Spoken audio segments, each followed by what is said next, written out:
राजेंद्र प्रसाद स्वतंत्रता सेनानी और भारत के पहले राष्ट्रपति थे।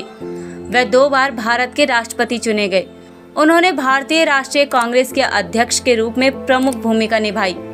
उन्होंने भारतीय संविधान के निर्माण में भी अपना अहम योगदान दिया, जिसे 26 जनवरी 1950 को लागू किया गया था। उन्हें 1930 में नमक सत्याग्रह में भाग लेने के दौरान गिरफ्तार भी किया गया। उन्होंने राष्ट्रपति होने के अलावा स्वाधीन भारत में केंद्रीय मंत्री के रूप में भी कुछ समय के लिए काम किया था। राष्ट्रपति के रूप में 12 साल के कार्यकाल के बाद वर्ष 1962 में डॉक्टर राजेंद्र प्रसाद सेवानिवृत्त हो गए। उन्हें देश के सर्वोच्च नागरिक सम्मान भारत रत्न से भी सम्मानित किया। तो चलिए जानते हैं राजेंद्र प्रसाद जी की जीवनी के बारे में। डॉक्टर राजेंद्र प्रसाद जी का जन्म 3 दिसंबर 1884 को जीरादेई गांव, सिवान जिला, बिहार में हुआ था। उनके पिता का नाम महादेव सहाय और उनकी माता का नाम कमलेश्वरी देवी था। डॉक्टर जी का विवाह केवल 12 वर्ष की आयु में ही करा दिया गया था। उनकी पत्नी का नाम राजवंशी देवी था।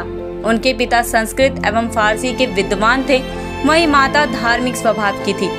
राजेंद्र बाबू जी की वेशभूषा बड़ी सरल थी। उनके चेहरे मोहरे को देख के पता ही नहीं लगता था कि वह इतने प्रतिभा संपन्न और उच्च व्यक्तित्व वाले हैं। देखने में वे सामान्य किसान जैसे लगते थे। उन्हें पूरे देश में अत्यंत लोकप्रिय होने के कारण राजेंद्र बाबू या देश रत्न कहकर पुकारा जाता था। उनकी प्रारंभिक शिक्षा छपरा बिहार जिला स्कूल में की गई थी।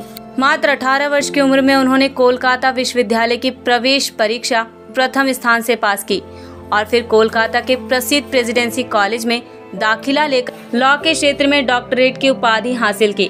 वे हिंदी, अंग्रेजी, उर्दू, बंगाली एवं फारसी भाषा से पूरी तरह परिचित थे। उन्होंने कलकत्ता विश्वविद्यालय की प्रवेश परीक्षा में प्रथम स्थान पास किया और उन्हें 30 रुपए मासिक छात्रवृत्ति दी गई थी। उनके शिक्षकों में महान वैज्ञानिक जगदीश चंद्र बोस और माननीय प्रफुल्ल चंद्र रॉय शामिल थे।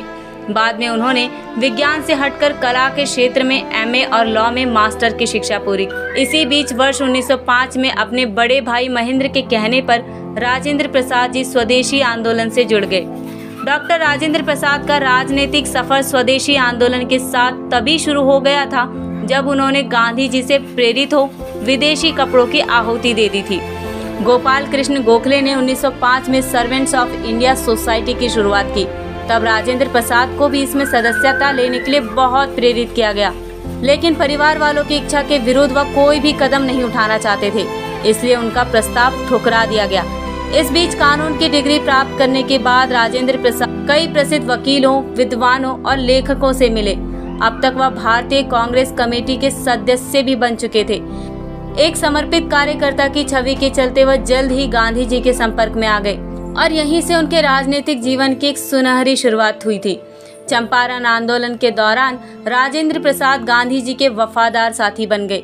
गांधी जी के प्रभाव में आने के बाद उन्होंने अपने पुराने और रूढ़िवादी विचारधारा का त्याग कर दिया और एक नई ऊर्जा के साथ स्वतंत्रता आंदोलन में अपनी भागीदारी सुनिश्चित की। राजेंद्र प्रसाद राष्ट्रीय कांग्रेस से 1 से अधिक बार अध्यक्ष भी रहे।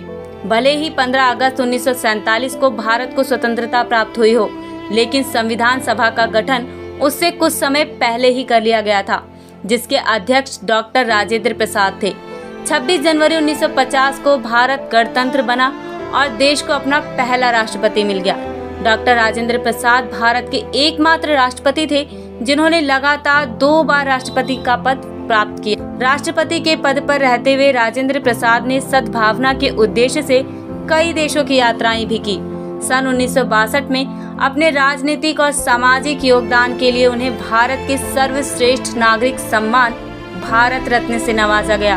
फिर राजनीति से संन्यास लेने के बाद राजेंद्र प्रसाद जी ने अपना जीवन पटना के निकट एक आश्रम में बिताया, जहां 28 फरवरी 1963 को उनका निधन हो गया।